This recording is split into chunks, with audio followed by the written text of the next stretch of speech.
Bulletin के आगाज में अहम खबर शामिल करेंगे। नैब ने डॉक्टर आसिम हुसैन की जमानत के खिलाफ सुप्रीम कोर्ट से रुजू कर लिया।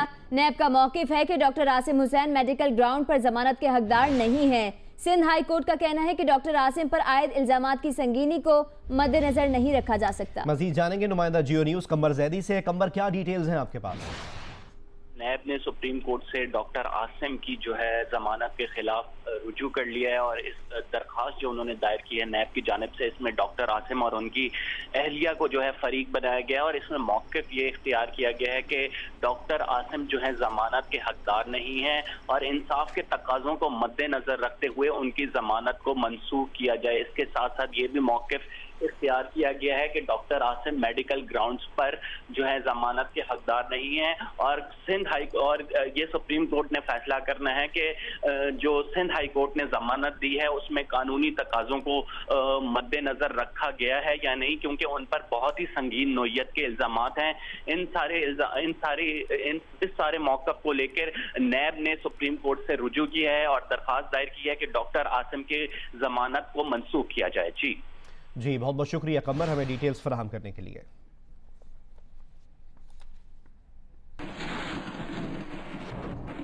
अब आपको बताएं कि जीआईटी के रवैये पर नेशनल बैंक के सदर ने रजिस्ट्रार सुप्रीम कोर्ट को खत लिखा है कि जीआईटी ने अदालती हुक्म के बरक्स धमकाया और तौहीन आमेज रवैया इख्तियार किया। सईद अहमद सदर नेशनल बैंक का कहना था कि मुझे ऐसा महसूस हुआ कि मैं कोई सजाए मौत का मुजरिम हूँ। मुसलसल 12 घंटे तक मुझसे सवालात किए गए। उन्होंने कहा कि मुसलसल 12 घंटे तक मुझसे सवालात किए गए। मुझसे इंटरव्यू के 3 सेशंस हुए। पहले सेशन से कबल 5 घंटे का इंतजार कराया गया।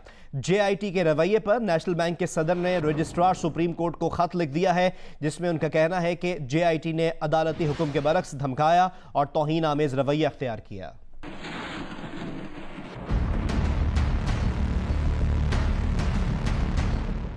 जेआईटी के रवैये के खिलाफ नेशनल बैंक के सदर सईद अहमद ने सुप्रीम कोर्ट के रजिस्ट्रार को 5 जून को लिखे गए खत में मौक़िफ़ इख्तियार किया कि इंटरव्यू के 3 सेशन हुए। पहले सेशन से कबल 5 घंटे उन्हें इंतजार कराया गया। उनसे मुसलसल 12 घंटे तक सवालात किए गए। इब्तदाई सवालात के बाद उन्हें एक दस्तावेज पढ़ने के बाद बयान देने के लिए कहा गया। सदर नेशनल बैंक ने मजीद लिखा कि पनामा लीक से मुतालिक तश्कील करदा मुश्तरका तहकीकाती टीम ने अदालती हुक्म के बरक्स उन्हें धमकाया और तौहीन आमेज रवैया अख्तियार किया। उन्होंने कहा कि उन्हें ऐसा महसूस हुआ कि वो कोई सजाए मौत के मुजरिम हो। सुप्रीम कोर्ट ने करार दिया था कि जेआईटी में जो भी पेश हो उससे इज्जत से पेश आया जाए। इसी मामले पर बात करेंगे डायरेक्टर न्यूज़ जियो न्यूज़ राना जवाद साहब हमारे साथ टेलीफोन लाइन पर मौजूद हैं। राना जवाद साहब, पहले तो इस मामले के फरीक जेआईटी पर एतराज़ उठा रहे थे, अब एक इदारे की जानिब से भी एतराज़ सामने आ गया है, आप क्या कहेंगे? देखिए, इसमें तो मुख्तलिफ चीज़ें हैं। पहली बात यह है कि जेआईटी को भी एतराज़ है अपने काम के हवाले से कि उनको पूरी तरह काम नहीं करने दिया जा रहा और जिसका इजहार उन्होंने सुप्रीम कोर्ट में जो रिपोर्ट पेश की थी उसके पहले सफ़ों में भी था और उसके बाद सुप्रीम कोर्ट ने कहा कि वो उनको अलहदा पेश करेंगे। उसके बाद फिर जो जिन पे इल्ज़ाम है, जो गवाहान पेश हो रहे हैं, वो भी नाखुश हैं। वो कह रहे हैं कि हमारे साथ ट्रीटमेंट अच्छी नहीं हो रही है। जो मुद्दई है, जो दरख्वास्त करेंगे इसके अंदर, जिन्होंने कहा है कि ये इंक्वायरी होनी चाहिए, इमरान खान और उनकी पार्टी, वो भी ये कह रहे हैं कि जी जेआईटी के मेंबरान जो है वो वज़ीर आज़म के मातहत काम कर रहे हैं। वो भी शक्कुक व शुबात का इजहार कर रहे हैं। पीपल्स पार्टी अपना अलहदा बात कर रही है। तो अगर आप ओवरऑल कॉन्टेक्स्ट देखें तो ये सारी चीज़ें जो है ये एक ऐसी सूरत हाल को पैदा कर रही है कि जिसमें लगता है कि नो कॉन्फिडेंस है तमाम तरफ से। और जाहिर है जेआईटी को भी एक आसान काम नहीं है। ये एक बहुत ही मुश्किल और पेचीदा किस्म की इंक्वायरी उनके जिम्मे सौंपी गई है और ये बात भी कही जा रही है कि इतने थोड़े नोटिस में और इतनी डेडलाइन दे के, ऐसी डेडलाइन के जिसको बारहा कहा गया हो कि इसको बढ़ाया नहीं जा सकता, तो इंसाफ के तकाजे कैसे पूरे होंगे। दूसरी बात यह है कि जिन लोगों पे इल्ज़ाम है, जिनको बुलाया जा रहा है, उसके लिए बिल्कुल वाज़ेह कानून है कि उनको पूरी तरह से इस चीज़ का तहफ़्फ़ुज़ होना चाहिए, एहसास होना चाहिए कि उनके साथ ज़्यादती नहीं हो रही और ये कानून उनको इजाज़त देता है इस बात को रेज़ करने का। तो अगर आप ये सारी सूरत हाल देखते हैं तो बज़ाहिर ऐसे ही लगता है कि जेआईटी इंतहाई मुश्किल हालात में काम कर रही है, लेकिन वो काम ऐसा है जिसे ना वो खुद खुश है ना बाकी लोग खुश हैं।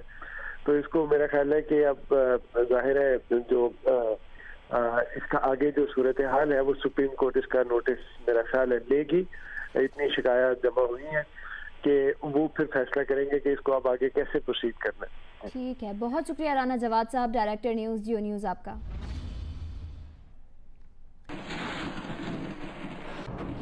वजीर मुमलिकत आबिद शेर अली इस वक्त फैसलाबाद में मीडिया से बात कर रहे हैं। किस्म का मैं तमाम पॉलिटिकल पार्टीज को कह रहा हूं कि कान खोल के सुन लो, कोई माइनस नवाज शरीफ फार्मूला ना पहले मंजूर था ना आइंदा आने वाले वक्तों में मंजूर होगा। और इंशाअल्लाह ताला 2018 के इलेक्शन में भी पाकिस्तान के मुंतखब वजीर आजम इंशाअल्लाह मोहम्मद नवाज शरीफ साहब होंगे। बड़ी तकलीफ हुई इनको शहबाज शरीफ साहब के बयान के ऊपर। शहबाज शरीफ साहब ने तो एहतसाब की बात की कि इनका एहतसाब होना चाहिए, उस पर डाकू आसिफ अली जरदारी भी रो पड़ा। कोई लाइनमैन रोजाना ही असेंबलियों में रोते हैं जिन्होंने डाके मारे हुए हैं, ये एहतसाब की बात करते हैं। और वो ड्राई क्लीनर इमरान खान, उसने धोबी घाट बनाया हुआ है कि आगे धोबी सारे ही जितने नैबज़दा NRO ज़दा सारे आज उसके साथ खड़े हैं। जरदारी और इमरान खान एक सिक्के के दो रुख हैं। ऐसे करो जरदारी आएगा, ऐसे करो इमरान खान नजर आएगा। लेकिन इनका एक ही मकसद है कि ये जो तरक्की हो रही पाकिस्तान की, इसके ऊपर फुल स्टॉप लगाया जाए। आज अल्हम्दुलिल्लाह पाकिस्तान COS का मेंबर बन चुका है। आज पाकिस्तान दुनिया में आगे बढ़ रहा है। लेकिन ये सियासी जोकर, ये सियासी मदारी, ये सारे एक जगह पे इकट्ठे हैं। ये अदारों के ऊपर बहतान लगाने वाले लोग हैं। ये वही इमरान खान है जिसने जस्टिस तसद्दुक जिलानी साहब चीफ जस्टिस से, उससे कोर्ट के अंदर माफी मांगी। इफ्तिखार चौधरी चीफ जस्टिस से, फिर उससे माफी मांगी। अदलिया पर हमला करने वाले तो ये शख्स है जिसने 2 चीफ जस्टिसों से माफी मांगी, उनके ऊपर बहतान लगाए, उनके ऊपर हमले किए। ये है वो इसका किरदार इमरान खान का। और वो इल्जाम लगाते हैं हमारे पे। PTI चाहती है कि अदारों में तसादम हो। पीपल्स पार्टी ये इंतजार, इसी चीज का इंतजार कर रही है। ना बजट के ऊपर इनके ऊपर बात करने के लिए कोई चीज थी, ना आवाम के सामने इनको मुंह दिखाने के लिए कोई चीज मिल रही है। ये सिर्फ इसी जगह पे बैठे कि किसी तरीके से कोई मिरेकल हो जाए। मैं इन लोगों को कह देना चाहता हूं कि सियासी मैदान में आए इखलाकी जुर्रत के साथ। आपको पता है सियासी मैदान में आप मोहम्मद नवाज शरीफ का मुकाबला नहीं कर सकते, आप मुस्लिम नून के शेरों का मुकाबला नहीं कर सकते। आप इंशाअल्लाह ताला मार खाएंगे। और मैं फिर आप सियासी जमातों को बता देना चाहता हूँ, आपकी ये भूल है कि किसी किस्म की साजिश और किसी किस्म की आपकी कोई हरकत नवाज शरीफ के खिलाफ, नवाज शरीफ के अलावा कोई सियासत नहीं होगी। आप सियासत में सियासी तरीके से मुकाबला करें, अदारों के पीछे छुप कर लूमड़ियों की तरह वार ना करें हम पर कि कोई हमें कहता जी अदलिया पे हमला करने वाले, हम अदलिया के हिफाजती। कौन से आप अदलिया के हिफाजत करने वाले हो? क्या डोगर कोर्ट का राज भूल चुके हो? क्या उस वक्त जो पंजाब के अंदर गवर्नर राज लगाया वो भूल चुके हैं आप लोग? एतजाज हसन, तुम भी वो हिसाब किताब दो जो मुशर्रफ से तुम्हारी बीवी के नाम पर LPG के ठेके थे। आप लोग सारे देखें, सारा फोकस नवाज शरीफ पर कर दिए। जरदारी की 90% करप्शन वो भी साइड पे हो गई। इमरान खान नहीं बोलेगा उनके खिलाफ। इमरान खान को चाहिए धरना देता कराची में जो उजैर बलोच ने कहा, और हजारों सैकड़ों लोगों को खून बहा कराची की सड़कों पे। कभी सुना इमरान खान के मुंह पे जाके मैं सिंध असेंबली के बाहर जाके धरना दूंगा? बेशरम आदमी है वो, बैठा हुआ सर्दी के मौसम में नथिया गली में सरकारी रेस्ट हाउस में बैठा है। सरकारी रेस्ट हाउस में बैठकर सियासी सरगर्मियां कर रहा है। ये वही चीज़ है जब ये नवाज शरीफ के ऊपर इल्ज़ाम लगाया करता था, जब शहबाज शरीफ चीफ मिनिस्टर थे। इमरान खान, अब पता चला तुम्हें कि सियासी जगह पर तुम सरकारी जगह पर रहते हो, तुम्हारे पास कोई ओहदा नहीं है, लेकिन तुम वहाँ पे सियासी असर रसूख कर रहे हो। धोबी गार्ड लगाया हुआ तुमने, तुम धोबी के धोबी रह जाओगे। और वो पंजाबी में मुहावरा है, धोबी का कुत्ता ना घर का ना गार्ड का। इंशाल्लाह तुम्हारा अशर यही होगा। जी शुक्रिया। कोई सवाल? मियां साहब, आपने जो है उज़ैर बलोच की बात की, यहाँ पे भी जाहिद कमांडो ने आपके वज़ीर कानून के खिलाफ बयान दिए थे कि वो कत्लों में मुलविस है। 100 अफराद का कातिल फरक हबीब अभी तक पकड़ा नहीं गया, इसके हवाले से भी कोई प्रेस कॉन्फ्रेंस? देखे जी, मैं जो मामलात हैं JIT बना लें, जिन्होंने पहले बनाई है वो हमसे पूछ के तो नहीं बनाई। JIT बनाए, सब पे बने चाहिए, और दूध का दूध पानी का पानी हो जाए। और ये तुम हर चीज़ रिकॉर्ड के ऊपर है। उज़ैर बलोच मेरा साथी तो नहीं था, उज़ैर बलोच मेरे साथ तो नहीं घूमता था। पूछे फरियाल तालपुर साहिबा से वो किसका साथी था। वो जो जुल्फ़कार मिर्ज़ा ने कुरान सर पर रखकर आसिफ अली जरदारी के खिलाफ एक पूरी भरपूर किस्म की एविडेंसेस दी हैं, शहादतें दी हैं, जो वहाँ पे शुगर मिलों पर कब्जे किए हैं, उसने जब तो हिसाब किताब होना चाहिए। यौमे हिसाब है, आए सारे ही दें अपना अपना हिसाब किताब, जिसने जो जो बनाया दे। चौधरी दें स्पेन में जो उनकी प्रॉपर्टी है, इटली में जो उनकी दें ला के कहाँ से आए हैं। तो आपका फोकस सिर्फ नवाज शरीफ है। अगर नवाज शरीफ ने इतने तरक्याती काम ना किए होते, बिजली के कारखाने ना लगाए होते, तो ये इलेक्शन तक का इंतज़ार करते। तो ये इलेक्शन तक इसलिए इंतज़ार नहीं करना चाहते क्योंकि पाकिस्तान की तरक्की इन सियासी जोकरों से हजम नहीं होनी। सर, JIT बनी है, उसमें आप पेश हुए हैं। मैं ये पूछना चाहता हूँ कि JIT का जो भी फैसला होगा उस पर आप मुकम्मल तौर पे अतमाद करेंगे? देखें जी, हमारे जो तहफ़्फ़ुज़ात थे JIT के, देखें हुसैन नवाज साहब ने कल साफ कह दिया, कोई सबूत होगा तो उस पर बात करेंगे ना जी। आप एविडेंस लाएं कि क्या। देखें, बात अपार्टमेंट की थी, 40 साल का एहतसाब हमारे से किया गया। क्या तमाम अदारे 40-40 साल का अपना एहतसाब करवाने के लिए तैयार हैं पाकिस्तान में? क्या तमाम वो लोग 40-40 साल का अपनी चीज़ें लाने के लिए तैयार हैं? सिर्फ एक ही नज़र आ रहा है इनको बंदा, नवाज शरीफ, जो पाकिस्तान की खिदमत कर रहा है।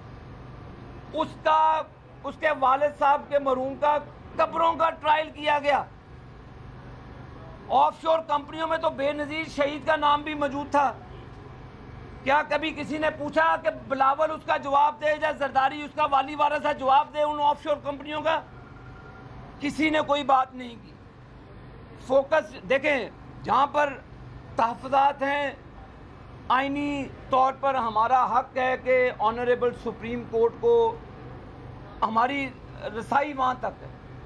हमने इन राइटिंग अपने तमाम तहफ़्फ़ुज़ात सुप्रीम कोर्ट के गोशगवार कर दिए, जो भी हमारे तहफ़्फ़ुज़ात हैं। और जिस तरह से फिर तस्वीर लीक की गई, अब इसके ऊपर कौन इंक्वायरी करेगा? वहाँ पे जो कैमरे लगाए हुए हैं सारे, वो बताएं ना कि अब CCTV कैमरा कि किसने वो तस्वीर लीक की, और PTI के थ्रू लीक हुई वो तस्वीर। फिर आप कहते हैं कि शकूको शबात करते हैं, बात करते हैं JIT पर। तो मेरा सवाल ये है कि CCTV फुटेज कैमरे की किस नज़रिए के बुनियाद पर दी गई? क्या साबित करना चाहते थे कि वो लोग के तजलील की जा रही है? पाकिस्तान की अवाम समझ चुके हैं कि ये क्या हो रहा है। हमारे जो भी तहफ़्फ़ुज़ात थे वो हमने सुप्रीम कोर्ट के पास दे दिए हैं, और इंशाअल्लाह ताला JIT छोड़कर जो मर्जी इदारे बन जाए, हक और सच की फतह होगी। और इंशाअल्लाह उसमें फैसलाबाद में वजीर मुमलिकत आबिद शेर अली मीडिया से गुफ्तगू कर रहे हैं। उन्होंने कहा कि सारे नैबज़दा ड्राई क्लीनर इमरान खान के साथ खड़े हैं।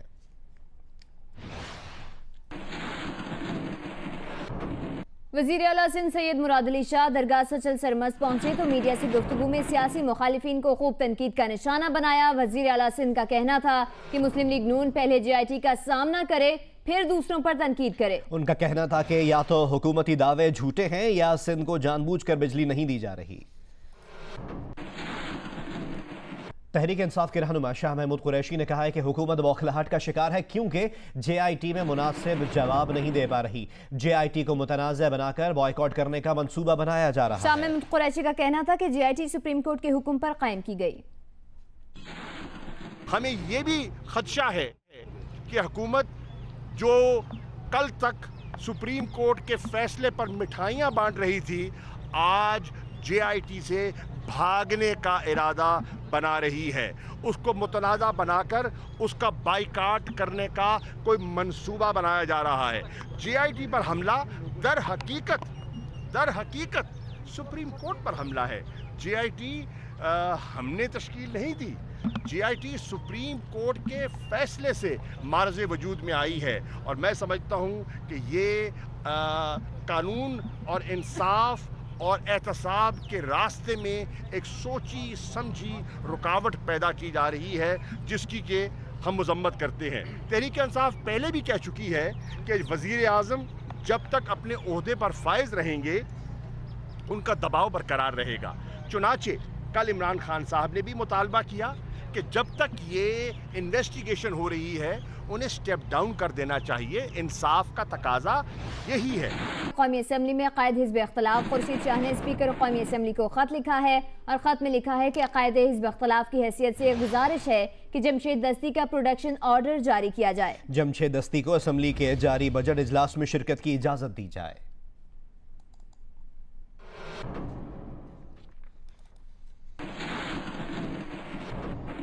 तहरीक इंसाफ के रहनुमा शाह महमूद कुरैशी जमशेद दस्ती से मिलने सेंट्रल जेल मुल्तान पहुंचे, लेकिन जेल इंतजामिया ने शाह महमूद कुरैशी को जमशेद दस्ती से मिलने से रोक दिया है। इस मौके पर पुलिस हुकाम और रहनुमा तहरीक इंसाफ के दरमियान बहस और तकरार भी होती रही। रहनुमा तहरीक इंसाफ ने मीडिया से बात भी की और कहा कि हुकूमत पर तनकीद करने वालों के खिलाफ इस तरह के इकदाम किए जा रहे हैं। तहरीक इंसाफ के रहनुमा शाह महमूद कुरैशी जमशेद दस्ती से मिलने सेंट्रल जेल पहुंचे, लेकिन जेल इंतजामिया ने उन्हें जमशेद दस्ती से मिलने से रोक दिया। आज जो हुकूमत पर तनकीद कर रहे हैं उनको निशाना बनाया जा रहा है। आज से 2 रोज पहले शेख रशीद साहब पर एक मुस्लिम लीग नून के नुमाइंदे के जरिए, एक कारकुन के जरिए, एक ओहदेदार के जरिए हमला करवाया गया और कल असेंबली में उसका खासा तज़किरा भी रहा और शोर शराबा भी रहा। फिर जमशेद दस्ती ने सदारती तकरीर के दौरान अपोजिशन की जमातों के साथ मिलकर अपना एहतजाज रिकॉर्ड करवाया, जो उनका जमहूरी आईनी हक है। और वहाँ एक हुकूमती वज़ीर ने धमकी दी थी कि हम अनकरीब आपको इसका खमियाजा भुगतना पड़ेगा। और फिर आपने देखा कि 2 दिन बाद जब वो मुजफ्फरगढ़ अपने घराने को लौट रहे होते हैं तो उन पर मुकदमा बना दिया जाता है और बहुत से ऐसे मुकदमे कायम कर दिए जाते हैं जिनकी तफसीलात का इल्म नहीं है। वज़ीर आज़म नवाज शरीफ ने एक्सपो सेंटर आस्ताना में पाकिस्तानी स्टॉल का दौरा किया है। आस्ताना एक्सपो 2017 में पाकिस्तान ने ग्रीन एनर्जी का स्टॉल लगाया है। आस्ताना एक्सपो में वफाकी वज़ीर तिजारत खुर्रम दस्तगीर ने वज़ीर आज़म को ब्रीफिंग दी। वज़ीर आज़म नवाज शरीफ ने बेलारूस के स्टॉल का भी दौरा किया। वज़ीर आज़म नवाज शरीफ पाकिस्तान रवाना हो गए। वज़ीर आज़म नवाज शरीफ का 2 रोज़ा काज़ाकिस्तान कैसा रहा, क्या मसरूफियात थी, जानेंगे जियो न्यूज़ की नुमाइंदा मोना खान से। मोना, बताइएगा वज़ीर आज़म ने आस्ताना में किन किन रहनुमाओं से मुलाकात की और ये मुलाकातें कैसी रहीं? जी, वज़ीर आज़म नवाज शरीफ इस्लामाबाद के लिए रवाना हो चुके हैं और जो क्या सराहियाँ की जा रही थी कि वज़ीर आज़म शायद कुवैत या कतर का दौरा करेंगे, तो इस हवाले से वज़ीर आज़म ने रात ही बता दिया था कि वो आस्ताना से डायरेक्ट इस्लामाबाद रवाना हो चुके हैं और इस वक्त वज़ीर आज़म इस्लामाबाद पहुँच जाएंगे, 2 घंटे तक इस्लामाबाद पहुँच जाएंगे। और शंघाई ताउन तंजीम के हवाले से वज़ीर आज़म का ये कहना था कि एक पाकिस्तान के लिए एक सफारती फतह है, बहुत ही कामयाब दौरा था पाकिस्तान का, क्योंकि पाकिस्तान शंघाई ताउन तंजीम का मुस्तकिल रुकन बन चुका है। और जो मुलाकातें हुई हैं यहाँ पर साइलेंट मुलाकातें हुई हैं, अक़वाम मुत्तहिदा के सेक्रेटरी जनरल के साथ जो मुलाकात हुई है, रूस के सदर के साथ जो मुलाकात हुई है, इन मुलाकातों में मसला कश्मीर समेत भारत पाक भारत ताल्लुकात के हवाले से बातचीत की गई है। अफगानिस्तान के सदर के साथ तमाम मसाइल पर खुलकर बातचीत की गई है और ये दौरा पाकिस्तान के लिए हर लिहाज से बहुत कामयाब साबित हुआ है। जी, बहुत बहुत शुक्रिया मोना हमें अपडेट करने के लिए। खबर दें आपको कराची से, जिसके इलाके शाह लतीफ में मुबैना पुलिस मुकाबले में 3 मुल्जिमान हलाक हो गए हैं, जबकि शहर के मुख्तलिफ इलाकों में कॉम्बिंग ऑपरेशन और मुख्तलिफ कार्रवाइयों में 42 मुल्जिमान को गिरफ्तार किया गया है। इन मुल्जिमान से असलहा, मनशियात और मोटरसाइकिलें बरामद कर ली गई हैं। शाह लतीफ टाउन में मुर्गी खाने के पास शहरियों से लूटमार करने वाले 3 मुल्जिमान मुबैना पुलिस मुकाबले में मारे गए। हलाक मुल्जिमान में से एक की शिनाख्त काशिफ के नाम से हुई। मुल्जिमान से असलहा, नकदी और मोटरसाइकिल बरामद हुई। फेडरल बी एरिया ब्लॉक 16 में केटरिंग की दुकान पर 2 मुल्जिमान ने लूटमार की कोशिश की। इस दौरान मज़ाहमत पर एक डाकू फरार हो गया, जबकि दूसरे को शहरियों ने तशद्दुद का निशाना बनाने के बाद पुलिस के हवाले कर दिया। SP गुलबर्ग के मुताबिक नाज़माबाद से स्ट्रीट क्रिमिनल मनशियात फरोश अशरफ शाह को गिरफ्तार करके असलहा और मनशियात बरामद कर ली गई है। जौहराबाद और अजीज़ाबाद से भी पुलिस ने नेशनल एक्शन प्लान के तहत कार्रवाई करते हुए गैर कानूनी तौर पर मुकीम 3 अगवान बाशिंदों नजीबुल्ला, अब्दुल मालिक और गुलबदीन को गिरफ्तार कर लिया। शाह फैसल कॉलोनी और कोरंगी में पुलिस ने कॉम्बिंग ऑपरेशन के दौरान 26 मुल्जिमान को गिरफ्तार करके 1 SMG, 12 TT पिस्टल, 1 दस्ती बम, मोबाइल फोन्स और नकदी बरामद कर ली। गिरफ्तार मुल्जिमान में मफरूर और मोटरसाइकिल चोर भी शामिल हैं। उधर लियाकताबाद से भी 2 मनशियात फरोशों को मनशियात और असलहा समेत गिरफ्तार कर लिया, जबकि औरंगी के इलाके पीराबाद में पुलिस ने कार्रवाई करते हुए स्ट्रीट क्राइम की मुतादिद वारदातों में मुलव्विस मुल्जिम एहसन और शफीक को गिरफ्तार करके असलहा बरामद कर लिया। बगदादी और नाज़माबाद से खातून समेत 3 मफरूर मुल्जिमान को गिरफ्तार कर लिया गया। टीपू सुल्तान के इलाके में गश्त के दौरान स्ट्रीट क्राइम में मुलव्विस 3 मुल्जिमान को गिरफ्तार करके असलहा और मोबाइल फोन बरामद कर लिए गए। तर्जुमान सिंध रेंजर्स के मुताबिक कोरंगी कॉजवे पर रेंजर्स ने रक्षे में सवार खवातीन से लूट मार करने वाले मुल्जिम महबूबुर रहमान को गिरफ्तार कर लिया, जबकि मुल्जिम का एक साथी फरार हो गया। मुल्जिम से असलहा और छीने गए मोबाइल फोन और नकदी बरामद कर ली। मुल्जिम से लूटी हुई अशिया खवातीन को वापस कर दी गई। मुल्जिम को असलहा समेत पुलिस के हवाले कर दिया गया। कैमरामैन सैयद नासिर अली के साथ कमर अली मस्तोई, जियो न्यूज़, कराची। कराची में IH चुंदरीगर रोड पर एक इमारत में लगी आग पर काबू पा लिया गया है। मजीद बता रहे हैं नुमाइंदा जियो न्यूज़ खावर खान। रोड पे वाक़ टेक्नो सिटी टावर की 4थी मंजिल पर जो आग सुबह 9:30 बजे लगी है, उस पर काबू पा लिया गया है और इस वक्त जो है फायर ब्रिगेड हुकाम के मुताबिक कूलिंग का प्रोसेस जारी है। कुल 4 फायर टेंडर्स ने इसमें हिस्सा लिया है। आग बुझाने में कोई जाने नुकसान नहीं हुआ है। हफ्ते का रोज़ था तो कोई ऑफिस में बंदा भी मौजूद नहीं था। टेक्नो सिटी टावर के अंदर जो है फायर एक्सटिंग्विशर थे या नहीं थे, इस बात से उनका कहना है कि इसको भी तहकीकात में शामिल किया जाएगा कि ये आग बुझाने के आलात इस बिल्डिंग में मौजूद हैं या नहीं है। सुबह 9:30 बजे आग लगी थी, जिसको बुझाने के लिए 4 फायर टेंडर्स ने हिस्सा लिया है और इस वक्त कूलिंग का प्रोसेस जारी है। जी, कराची समेत सिंध भर में खिलौना पिस्तौलों की खरीदो फरोख्त पर 2 माह के लिए पाबंदी आयद कर दी गई। महकमा दाखिला को इतलात मिली थी कि जराइम पेशा अनासर लूटमार की वारदातों में खिलौना पिस्तौलें इस्तेमाल कर रहे हैं। रिपोर्ट कर रहे हैं मोहम्मद कसीम सैयद। खिलौना पिस्तौल मगर देखने में एकदम असली। इन पिस्तौलों से बच्चे चोर सिपाही खेलें तो नजरअंदाज किया जा सकता है, लेकिन अगर स्ट्रीट क्रिमिनल्स इनके जरिए ईद की खरीदारी के लिए निकले हुए शहरियों को लूटने लगें तो ये सरकार को बर्दाश्त नहीं। इस तरह की शिकायत पर महकमा दाखिला सिंध ने सूबे में खिलौना पिस्तौल की खरीदो फरोख्त पर 2 माह के लिए पाबंदी आयद कर दी है। जब पाबंदी का नोटिफिकेशन और मरासला जारी हो चुका है इनकी खरीदो फरोख्त पर, तो कराची का ये वो मकाम है जिसे नज़रअंदाज नहीं किया जाना चाहिए।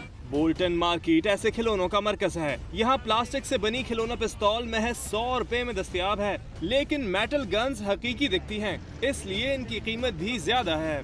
दोनों फर्क क्या? तो जो मेटल वाली गन है इसके क्या प्राइस है? 5 तक। कमिश्नर कराची ने महकमा दाखिला को खत में लिखा था कि खिलौना हथियारों से बच्चों पर मनफी असरात मुरतब हो रहे हैं, जबकि जुराइम पेशा नासिर इन्हें शहरियों को लूटने के लिए इस्तेमाल कर रहे हैं, जिसके बाद महकमा दाखिला ने पाबंदी का नोटिफिकेशन जारी कर दिया है। कैमरामैन तलहा खान के साथ मोहम्मद कसीम सईद, जियो न्यूज़, कराची। और अब कुछ वेदर अपडेट्स के मुल्क के मुख्तलिफ हिस्सों में मौसम भी काफ़ी मुख्तलिफ है। कहीं बारिश हो रही है, कहीं गहरे बादल बरसने को तैयार है और कहीं तेज़ धूप निकली हुई है। महकमे मौसमियात ने पंजाब, खैबर पख्तूनख्वा, कश्मीर और गिलगित बल्तिस्तान में बारिश की पेशगोई की है। मरी और गिरदोनवा में वक्फे वक्फे से बारिश और ज्वालाबारी हो रही है, जिससे मौसम सर्द हो गया है। मालाकन डिवीजन में सवात, लोअर और अपर दीर, शांगला समेत मुख्तलिफ इलाकों में गहरे बादल छाए हुए हैं। गिलगित बल्तिस्तान और कश्मीर के ज्यादातर इलाकों में मौसम साफ हो गया है। सिंध में मौसम बदस्तूर गर्म है। दिन भर शदीद गर्मी की वजह से लोग घरों तक महदूद रहते हैं। पंजाब और बलोचिस्तान के इलाके भी गर्मी की लपेट में है। महकमे मौसमियात के मुताबिक आइंदा 24 घंटों के दौरान बेशतर इलाकों में मौसम गर्म और खुश्क रहेगा। मालाकंड, हजारा, पेशावर, रावलपिंडी, गुजरांवाला, लाहौर, मुल्तान डिवीजन, फाटा, इस्लामाबाद, गिलगित बल्तिस्तान और कश्मीर में चंद मकामात पर तेज हवाओं और गरज चमक के साथ बारिश का इम्कान है। मरी और गिरदोनवाह में वक्फे वक्फे से मूसलाधार बारिश और जालाबारी से मौसम सर्द हो गया है। मजीद बता रहे हैं जियो न्यूज़ के नुमाइंदे आबिद अब्बासी।